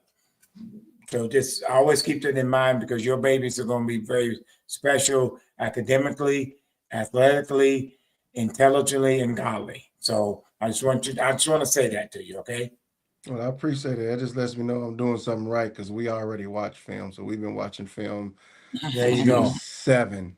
And That's how you and do it. obviously, we're not, like a college lock, Yeah, meet the yeah, yeah. room or NFL meet You the want him room, to but smile when he gets it's done. those, at that age, they're very visual. I mean, they're always visual, but Yes, they're very visual just to say, hey, look at this. Well, what if you've done this? This is how this looks. And then yes. So you're also, already doing it. Yes. yeah, we had a People session don't last night. We went. understand it's the way you have your baby watch film. Hmm. And they're grasping in. So anyway, even though you made it crystal clear 3 times, this is her show, and I'm leaving like I always do. But anyway, Sean, I really mean that. God bless. Be safe, and we'll talk. Much love. Okay. Appreciate you. Thank you, Coach. All right. So Mr. Brown said that you and Z Combs were the best QB and receiver duo in high school. Yeah. And I guess he had an injury at Michigan. He went to Michigan. So you went to Mhm. Kentucky, he went to Michigan? Yep. Yes. I mean, I guess there's a typo there because Al said perhaps that's a word, perhaps, He said perhaps. Oh which is yeah. doubt, But and then yeah. he also said Lexington. No, we were the The best for best duel Lexington, in and Kentucky, arguably the best in the whole state whole that state of anybody's Kentucky. they that's had. I mean, we set records and all that, but yeah, we had an awesome time. And I mean, I tell anybody like my Mm-hmm. success, a lot of it, outside of what I did, and I mean, I am who I am, but Mm-hmm. he was a star. I mean, that was somebody I could throw the ball up to, and he go get it. Yeah. Now I place it where it needs to place, but Right. he go get it. Yes. And I've never seen somebody. It's only a few people. I mean, you think about your JT Haskins and these people that I've Mm-hmm. mentioned, and I mention his name all the time. One of just the best athletes I've ever seen in person, and Z is one of those as well. And then he goes on to Michigan. We were going to go together. We were thinking about committing together because we both Mm-hmm. got offered scholarships at the same time to go to Michigan together. Mm-hmm. He committed first, and I wound up going elsewhere. But um, and then I mean he was a stud at Michigan. He was doing what you think about when they talk about Travis Hunter, what he was doing Right. at Colorado. Yeah, He was that's what doing he that was at doing back Michigan. then. He was a Mm-hmm. receiver, DB, returning kicks, all that, and he was projected to go top at least like the first 3 rounds in the NFL draft, and then he wound up breaking his neck um, at Michigan, and he got the feeling and everything back. So that was a blessing, but they wouldn't clear him to play Mm. football ever again because the next hit could be the last hit. That, So, oh God, bless his heart. and me and him are close because he lives up here. He lives up this way, so it's just kind of Okay. a reunion for us. So he went to college up here in Ann Arbor, and then he Oh, and stayed up he here, stayed up here. and Okay. he lives in Ann Arbor as well, which is Okay. just right down the road from Detroit. So, um, yeah, he's an amazing athlete, amazing human, and we're still just very close to this day. And he has a son that's coming up. That's amazing as well. So you may be hearing about him one day if he Okay. keeps on Cool. Well, trending the way he's make going. sure y'all keep these kids on my radar so that I can follow them. You know, because I'm the auntie. Mm-hmm.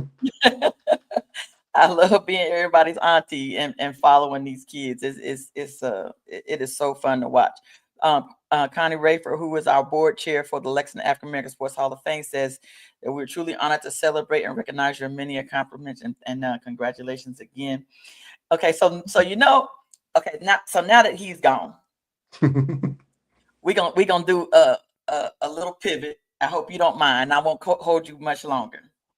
So he made me a football coach, Mm-hmm. and I'm now his offensive coordinator. Mm-hmm. Who was your best offensive coordinator, or what was your best offensive scheme that you were part of? And at what level? Any level. Um, that's kind of pretty loaded, but I Is it? mean, when we think about because I mean I played in different schemes because we think about it, Henry Clay. It was I was under center.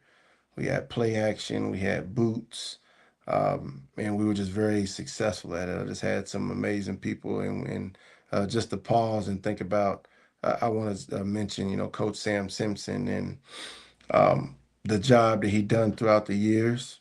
One of the best men I've ever met, and he made a very difficult and controversial decision to start me over some other quarterbacks, which didn't sit well with a lot of people.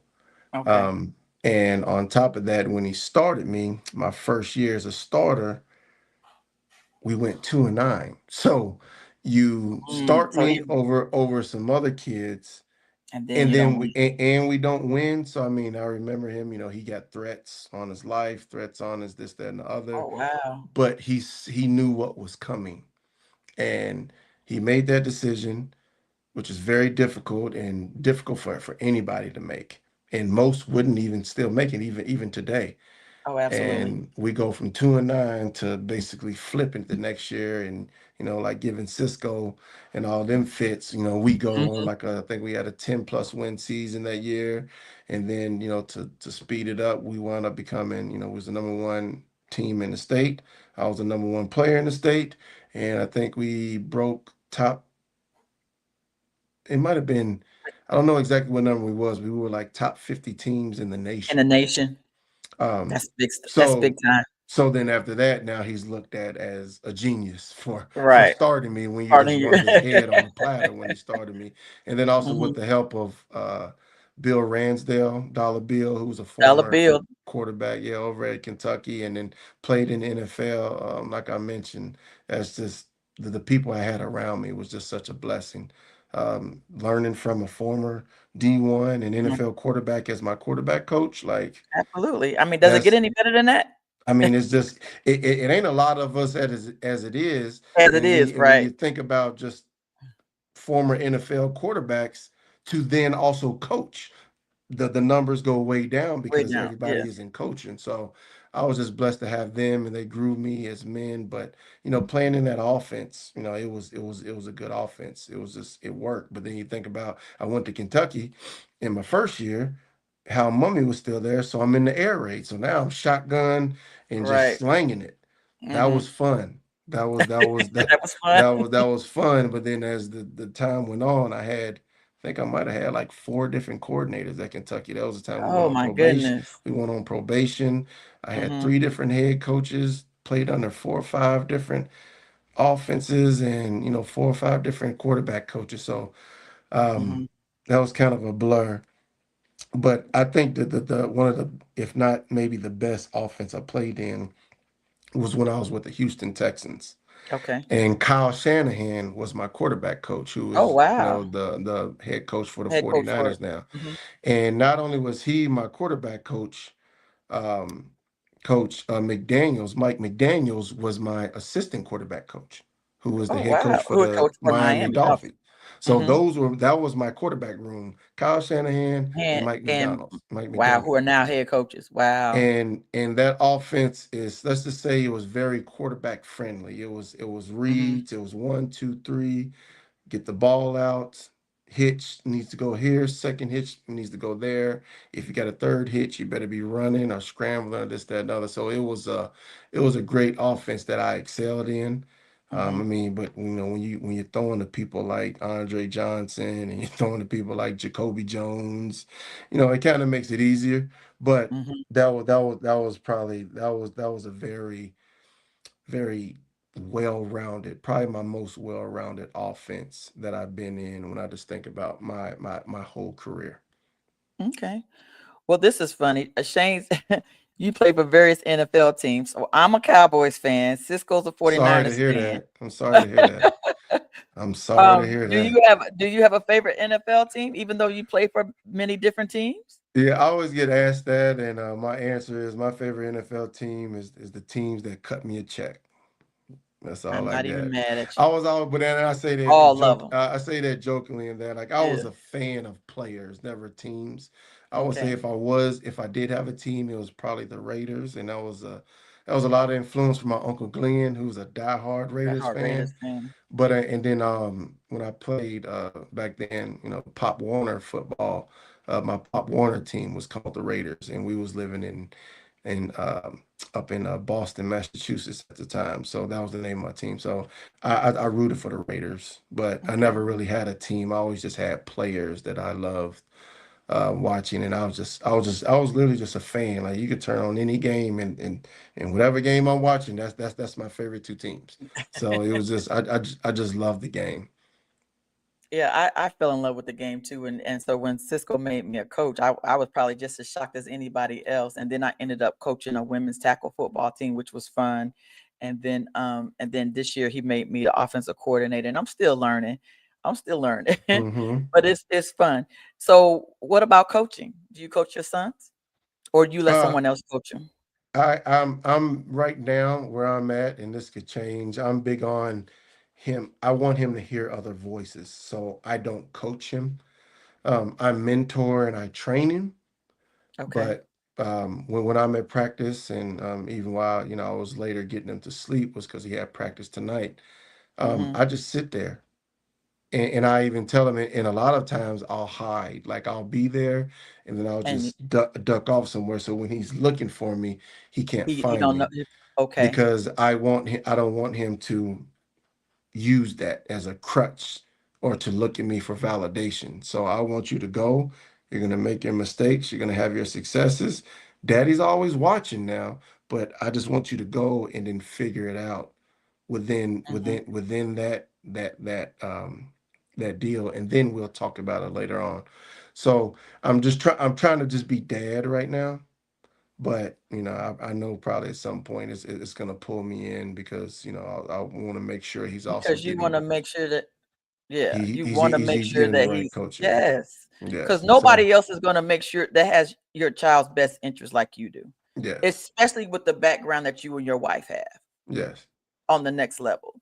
You know, so that's her. So But he's what is, also he's also blessed with that as well because he knows yes, that regardless of what you hear, and I'm a person I never undercut the coach, but I also do my due diligence from I'll have a talk with the coach and say, hey, what would you like me to emphasize in this and that at home so that he can be successful within your program? I want him to be able hmm, to hear different voices because I think about my career, I heard from 1,000 different coaches, but I had to learn how to take out what I needed to take filter, out yeah, from every coach because everybody is bringing something different to the table, and I need to just be able to take off whatever meat off that bone and then leave the bones, and then I'll continue to construct and they'll continue to build me up. So I want him to be able to hear other voices and not just daddy's all the time. And then when and especially when daddy's not able to be there, I don't want you to feel like, okay, what am I going to do now? No, you go, you already know what to do, handle your business, and then we'll talk about it later on. what what what would you take from your career that you would like coaches or maybe parents to understand, or what advice would you give? Let's go there. What advice would you give coaches with a talent like yours, or they see a talent like yours? What mistakes did coaches make with you that you wish they knew that could have helped you later on? And I'm not saying, and you had a great career, but were there any mistakes that coaches made early on that you wish that they knew now? Because I'm Um, coaching. I'm a coach, so I'm trying to learn. I want to be able to help athletes. Like today, we lost today, and it was very very challenging. So I'm still learning. So what advice would you give coaches to help? Probably as it relates to like a player like me of sort is that we want to be coached. We want to be held at a higher standard. We may not say it.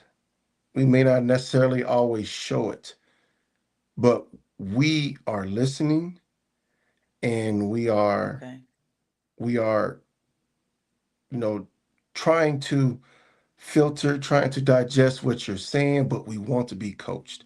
Every great player I've been around, my career, we want it. We want you to okay. talk to us. We want you to constantly be in our Try ear to try because to raise the level. because one thing I tell people, and this relates to what I'm saying, is that, and I tell my son because he's had some times where he's like, a feeling of like, man, why is coach riding me? I said, well, I'm gonna tell you Yes, like this: the day that coach stops riding you, that's the day that you need to worry. And he's like, what do you mean? I said, that's the day that coach has either given up on you or feels like the time that he's giving you is not worth it because he's going to give that to somebody else who will listen, who will continue to grow, who will continue to apply what they're being taught. So you got to understand that the day that they stop listening to you, or the day that they stop being on top of your head, is that's the day that that's the that you day. worry. So as Yep. long as somebody is always talking to you, whether they're, I wouldn't advise them to scream, but if they're not Right. screaming at you, if they're not coaching you, if they're not pulling you to the side, that's when you know you have a problem because now they've got it in their head that, you know what, I'll just take that time and energy and put it into somebody else who's going to listen and who's going to apply and who's going to do what they need to do as opposed to you not receiving their teaching. So that's one of the biggest things. Just continue, even if they don't sound like, even if it don't seem like they're listening or they're receiving it, they are. And it might not be they receive it now. It may be something that they pick up, because I remember some of the stuff that Dollar Bill taught me back in in high school Mm-hmm. that didn't click until I got to the So you got to. NFL. Okay, gotcha. But if Okay. I didn't hear it then, that would have been It. the first time I heard it, and I don't know how I would have received it or been able to perform in it. So there's just things, and even like my uncle when he raised me, there was a lot of stuff that he was telling me when I was 13 at Henry Clay, 13 through 17, It didn't that click until. it didn't click until I'm a father now and I'm a Oh husband wow. now, Mm-hmm. and I'm by myself navigating the NFL on my own. As it relates to, I didn't have anybody in my family that That did had it been to before. those levels. Therefore, I'm learning this as I go. I'm hitting my head on doors, but I always had a good foundation of being taught and told stuff over and over and over again, that I'm glad that he did that, because now I can pull from that database whenever I need to. So that's one thing. Just don't never stop coaching them. Okay. Even when they don't listen or seem like they're listening or playing, never stop coaching them. And coach the player. Don't coach to win. Yes, Yes. winning, we want to win, but when you develop the player and make and get the best out of that player, the wins will come. But I always tell people, because people always, we're trying to win. Well, and I don't never understand why they don't get it. But if you coach and develop the kid, the wins are The gonna wins come. will It's not come. rocket science. You can't try and get a win and you haven't coached the player on how to get the win, like how to be able to perform. I don't know. Yeah, I mean, you It's just hit also that dead on the nose, because I think that that was my struggle today. Was I don't know how to coach heart. I don't know how to coach effort. I don't know how to coach. Where am I? I was questioning myself as a coach, because I'm like, where am I dropping the ball with? Because they're missing that part, and I have to do a better job at coaching them up with the effort and what that looks like, and heart. How do I get you to get to that next level, or to push past the pain, or push past what your comfort zone is, or push past that part of it. So I thought I was at that level, because I have coached championships in the past, and I was able to get that out of players, but this has been the most challenging year and then this one year. and one other thing I know that worked for me specifically, is that my uncle Glenn used to ask me every day, what do you want to be when you grow up? Mm. And I would tell him. And the reason that he would ask me is because with people, when they speak it and they say it, now you have to live up to it because you said it. Yes, So because I when had I one tell kid that said you, he wants to go D1, and I'm like, babe, if you go D1 right now, I said, you're dominating everything right now. You don't get D1 and then start dominating. No, you dominate. Ty dominated in middle school. hmm That's how he became D1. And so yeah, that's been hard. That's been hard. Okay, what okay. So sports mothers are different from sports dads, mothers question coaches, i.e. Trina Shelby. Trina Shelby did not play when it come to her boys. And so yeah, I think that that's the difference too, with me being a football coach and being a female, because I do think differently hmm um from that. Okay, so my last question to you, and I'm gonna let you go. Is there anything that you've ever wanted to say on a platform like this that you've never had an opportunity to say? I'm an open book. So the people that I've wanted to talk to, I've let them know what they mean to me. Um, Multiple times, I've let them know what they mean to me, how they've impacted my life, um, how much I care for them, how much I love them. So for the people, I would say maybe front with using this platform. I just want to thank Lexington, and This is for the people who coach me, from my family members, friends, passerbys, classmates, teammates. Um, I love my city and I carry it like some shoulder pads. Anybody that knows me, everywhere I go if nobody's ever been to Kentucky or Lexington, Kentucky, all throughout the NFL, they know about Lexington, Kentucky because they know me, they respect me, um, and they know where I'm from. They know how we talk. They know anything that's going on, and I'm quick to stack up against whatever they're from. I don't care. They from Atlanta, Houston, LA, New York, Miami. I don't care. We can talk about it. We got the same stuff, if not better, that y'all got. So I just say that in like my city, I just love my city to death. My state too, but more specifically my city, and just that everybody that's been a part of my life, that's helped me grow. And I said it at the Hall of Fame. I feel like everybody, even in that room, helped raise me. And and everybody doesn't necessarily get that. And I don't know Mm. why I was chosen as one of those kids, one of those people that people wanted to support, Wanted to support. that Hmm. people talked about me when they weren't with me and when they were in other groups. I think that's a huge sign of a man's character, a woman's character as well, to, how are people talking about you When you're when you're not not around. around? Are they stepping up? Are they defending you? Are they like, Hmm. hey, I ain't about to say that about this person? You know what I'm saying? Because Hmm. I know this person to be this and that, and what you saying ain't adding Ain't up. And if you keep talking like that, we're gonna have a We're problem. getting ready to have a problem. And I've heard many stories about that. That just tickles me to death to know that people talk about me like that. Because I mean, all I did was I came from an amazing, loving family. I mean, the Boyds are respected, and everybody that's in my family, and for the most part. And I come from some good roots. I was surrounded by some great people, and all I wanted to do was just serve. I never went out for an accolade. I never cared for an accolade. What could I do to help everybody around me, whether it's team, whether it's family. Even like I mentioned, small stuff like memorabilia. Everybody else got my memorabilia. I ain't got nothing. Hmm. To be honest, Right. I give it away. Like, what do you? If that makes you happy and a part of here, I don't. It's nothing. So, um, I love my city. I love everybody in it. Everybody that supported me. Everybody that, again, that speaks highly of me when I'm not around. Um, and people who didn't try and get me into situations that I didn't need to be in. I think that was a Oh huge part as man, well. Is that, I mean, I grew up how out important is Proudtown. that?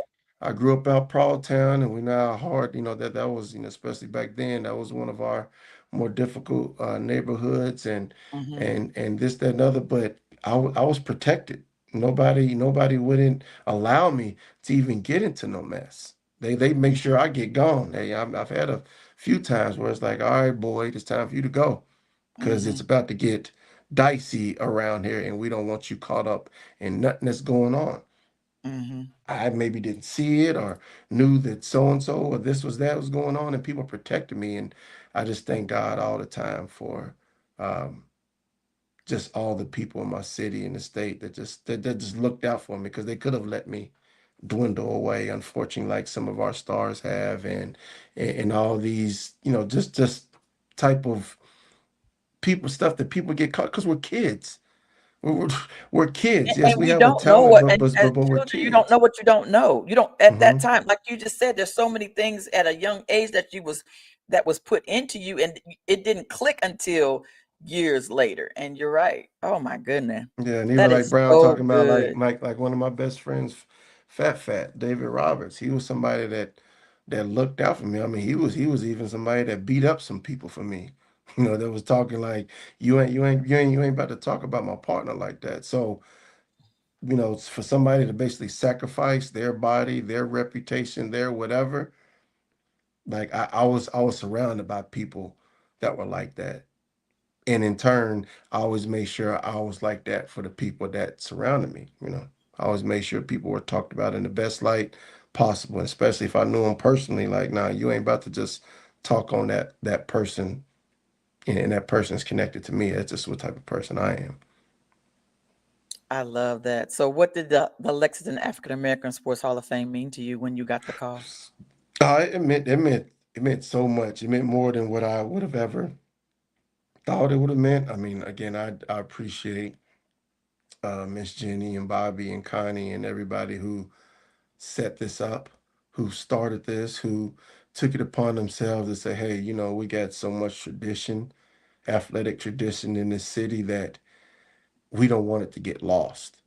So let's start something so that it sits there for forever. And just for somebody to have that mindset about um, wanting people to make sure that they get their roses is just amazing. And when I think about just being mentioned in the company of so many amazing athletes, throughout these last 4 years, it's something, it kind of gets me emotional. Again, I don't play for accolades, but it's a blessing and it feels good when you are acknowledged like that.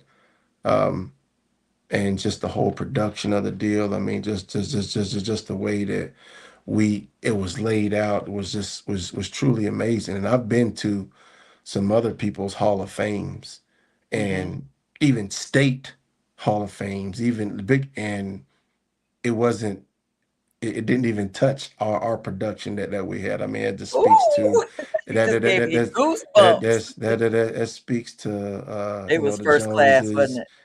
Speaks to Connie and everybody that made sure that it's looking how it needs to look. And I mean, the thing about it, it's new and it's still growing and it's still, it's was so.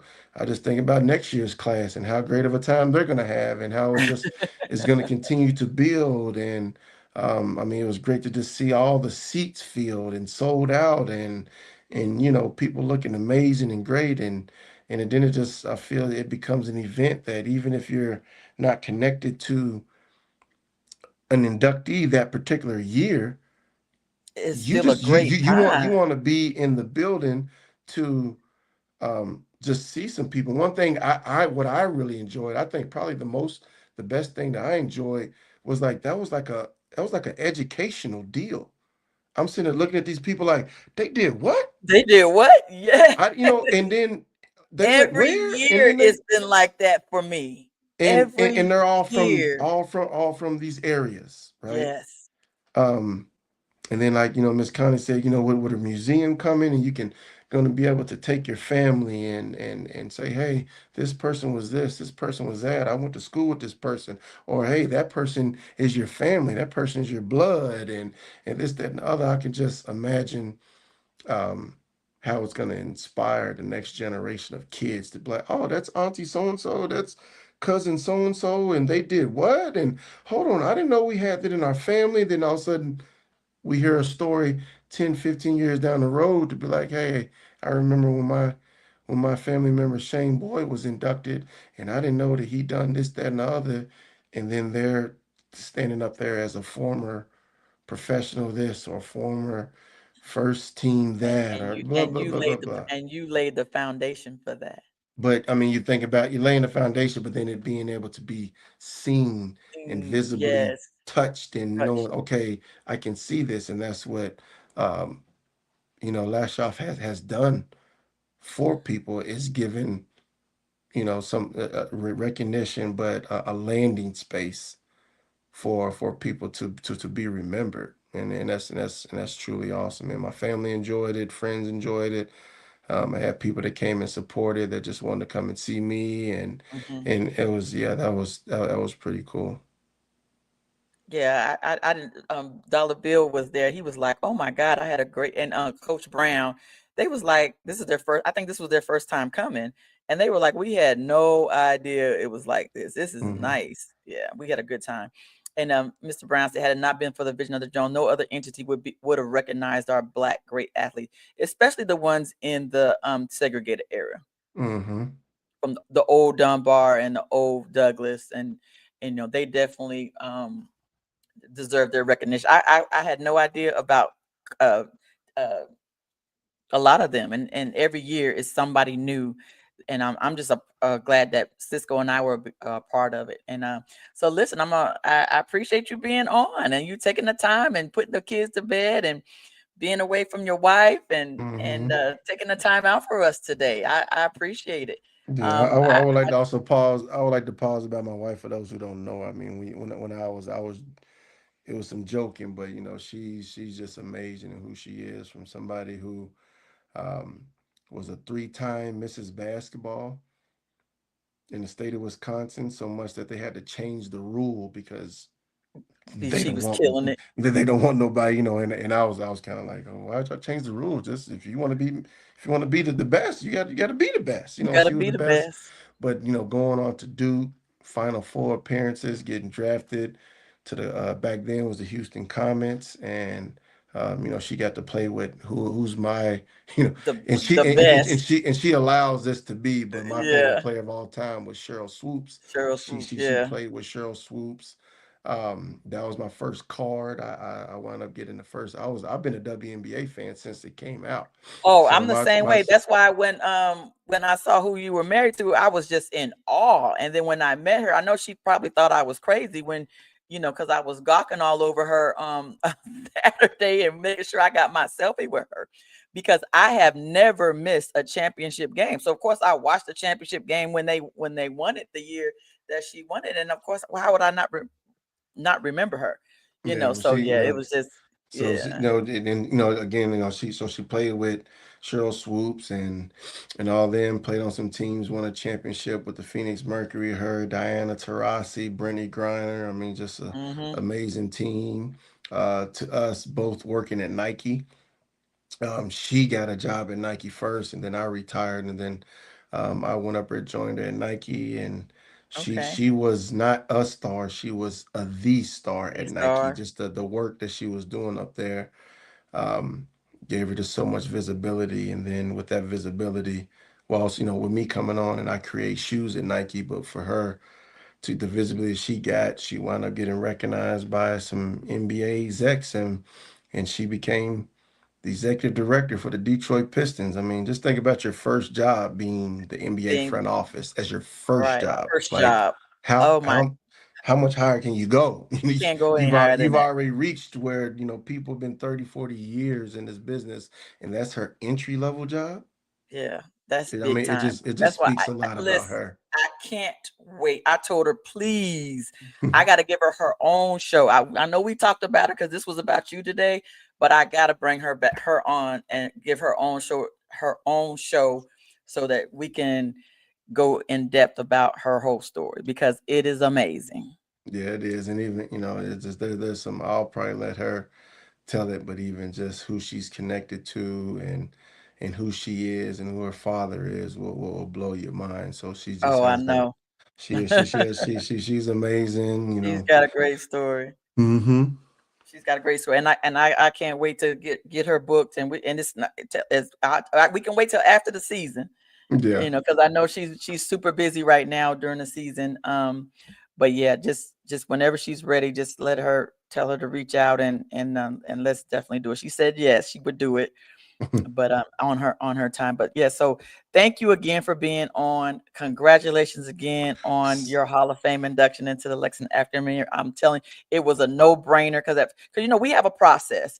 I'm not sure why, we were like, I think it was last year I was arguing with somebody about why you weren't already inducted, and the process wasn't where we needed to be. So we made sure that process was where it needed to be this year to make sure that you had gotten in, and we're so glad that you said yes when we gave you the call, and that you enjoyed your experience with our Hall of Fame. It was awesome. I thank you guys. It was just pretty amazing. Good stuff. Well, I'm gonna end this stream. I'll see everybody. We'll holler at y'all all next week. I don't know who I got coming on next week, but we'll keep it going on. I'm gonna end the stream, but don't log off yet. See y'all.